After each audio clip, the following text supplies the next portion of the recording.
आज गणगौर उत्सव का तीसरा दिन है और यहाँ पर कवि सम्मेलन होने वाला है। कवि सम्मेलन का पूर्ण रूप से मैं आपको वीडियो दिखाता हूँ, वीडियो में बने रहे। और ये हमारे साथ पंकज भाई, विजय डेयरी मुंबई बदलापुर ईस्ट से। इस देव मंच पर नगर की जितनी भी जनता यहाँ पधारी है, आपका स्वागत है, अभिनंदन। तो लीजिए, मैं हमारे क्षेत्र में आज नगर परिषद राजसमंद द्वारा एक शानदार कार्यक्रम अखिल भारतीय विराट कवि सम्मेलन के माध्यम से रखा गया है। मैं एक एक करके बिना किसी विलंब के एक एक करके कवियों का परिचय कराना चाहता हूँ और कार्यक्रम की शुरुआत करना चाहता हूँ। अगर आप सभी लोग आज्ञा दें तो अपने अपने दोनों हाथ ऊपर उठाएं, एक बार अपने अपने दोनों हाथ उठाएं।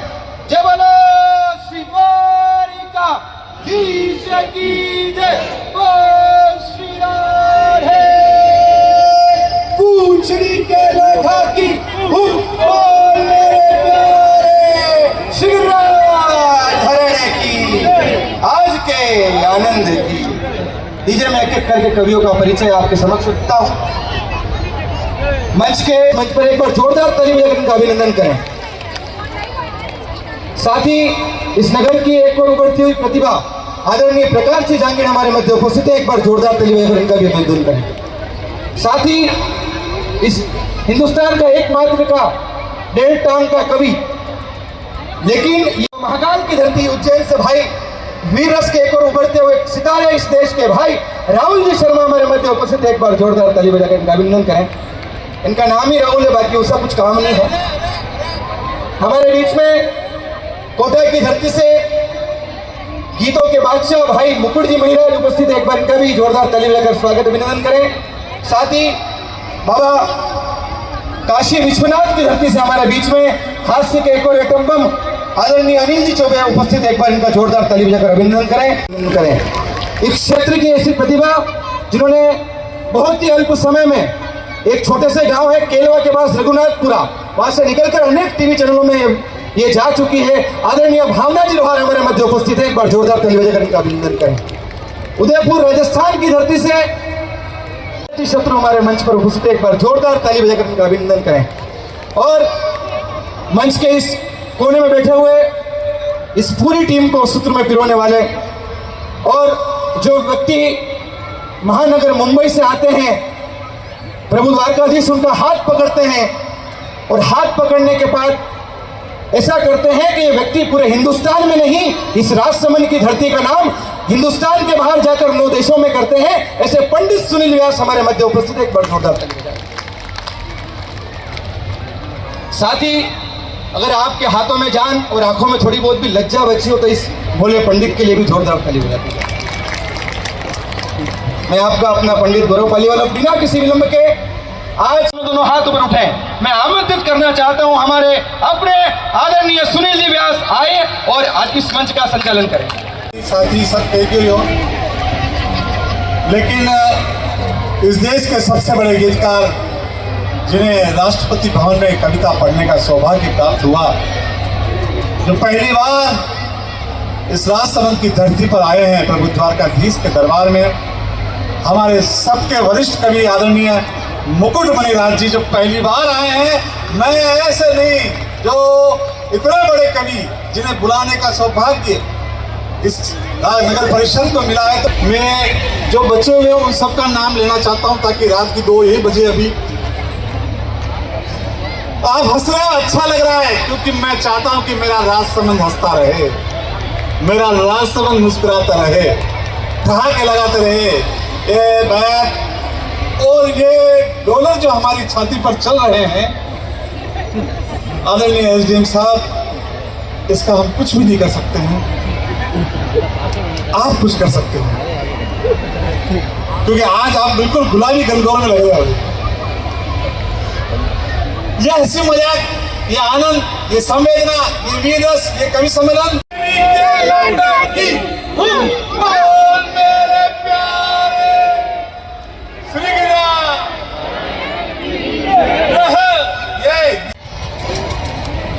शब्दों की अधिष्ठात्री देवी मां वीणा पाणी सरस्वती के पावन चरणों में वंदन करती हूँ। प्रभु द्वारकाधीश के पावन चरणों में वंदन करती हूँ। आप सभी की पावन उपस्थिति को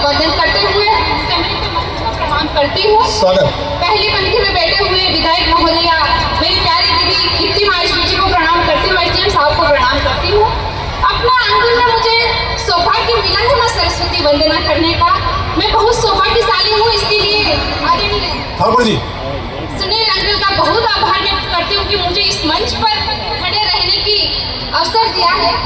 मैं सरस्वती वंदना की शुरुआत करना चाहती हूँ, उससे पहले आप सभी का मन चाहती हूँ एक बार तालियां बजाकर मुझे आदेश सरस्वती वंदना के। बहुत आभार, बहुत आभार।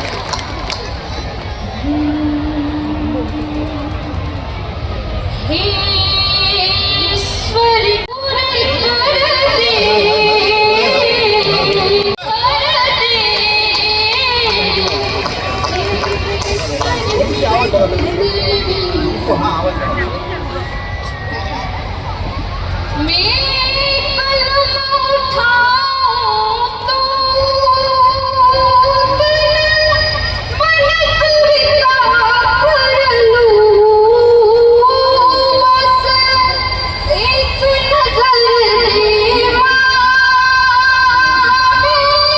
पतवार छोड़ दूं ऐसा नहीं हूँ, एक गलत भी कुछ ना बोलूं ऐसा नहीं हूँ मैं, छोड़ जमाना तुझ संग हो लूं ऐसा नहीं हूँ मैं। की हो तो तुम इतना सुन, जो हर का मेवाड़ है, ये हमारा मेवाड़ है। बहुत बढ़िया, बहुत बढ़िया। तो इस मेवाड़ के लिए मैं चंद पंक्तियां कहना चाहूंगा स्वागत स्वागत। कि जिस भूमि का हर गण देखो शौर्य कहानी कहता है, वाह। जिस भूमि का हर गण देखो शौर्य कहानी कहता है, जिसके रण की गाथा में अद्भुत सम्मोहन रहता है, दिन तो फीका लगता हमको जिस भूमि के ताप से, शोणित वेग बदलता सुनकर किससे वीर प्रताप के, केसरिया बाना पहने जा वीर युद्ध में कूद पड़े, तीर तुनीर हाथ में सारे मुगलों पर जहाँ टूट पड़े, रक्त से रंजित धरती जिसकी हमें दिखाई देती है, रक्त से रंजित धरती जिसकी हमें दिखाई देती है, राजपूती उन महावीरों की बात सुनाई देती है, अरिदल जिसकी आहट सुनकर वैसे क्रंदन करता है, स्वयं इंद्र भी जिस भूमि का झुक कर वन ने धरावे लिखी इबारत स्वामी भक्ति विश्वास की, गूंज सुनाई देती अब तक जहाँ चेतक के टाप की, मैं चेतक की टापों से गुंजित उस जनकार को लाया हूँ, हमें हल्दी घाटी वाले उस मेवाड़ का जाया हूँ, हमें हल्दी घाटी वाले उस मेवाड़ का। दोनों ही सूर्यवंश के वंशज, दोनों ही स्वाभिमानी, दोनों ही हौसलों के बुलंद। वाह। हम जानते हैं कि दोनों ने एक एक बार वनवास भोगा है। स्वागत। मगर दुखद विषय ये है कि प्रभु राम ने, हमारे आराध्य प्रभु श्री राम ने एक बार नहीं 2 बार वनवास भोगा।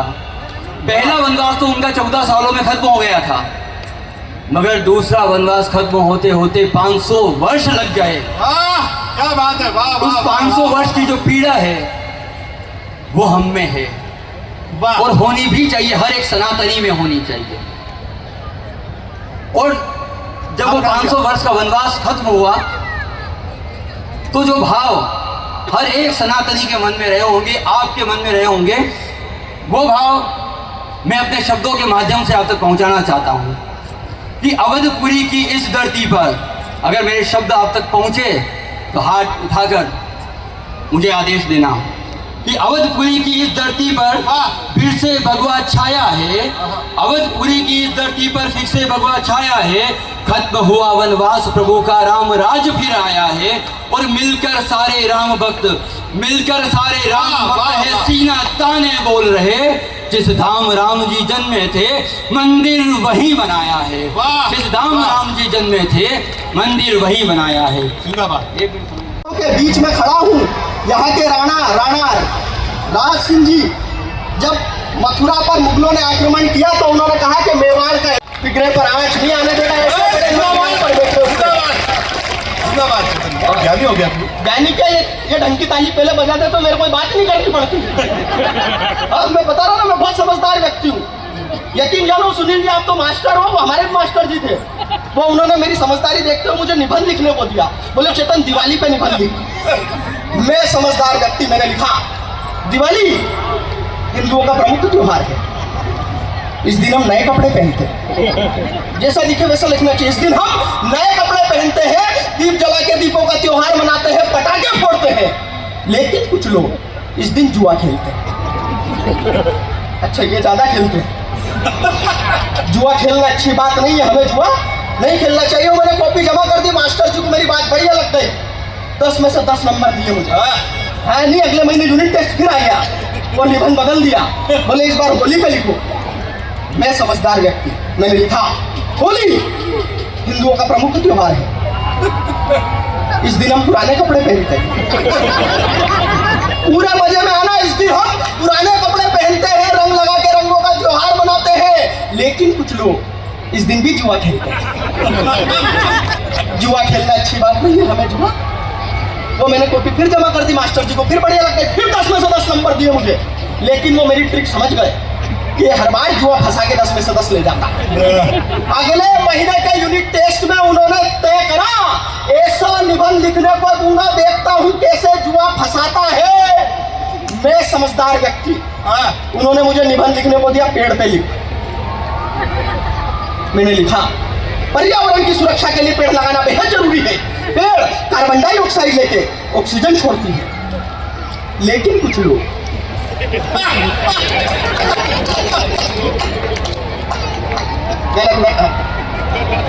ये आगे वाले बोल रहे पेड़ के नीचे।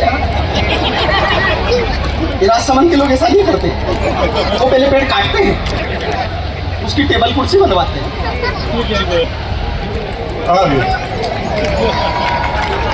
जोरदार ताली बजाते हैं यार। हाँ सर, हाँ मैं सच बता रहा हूँ आप लोगों को।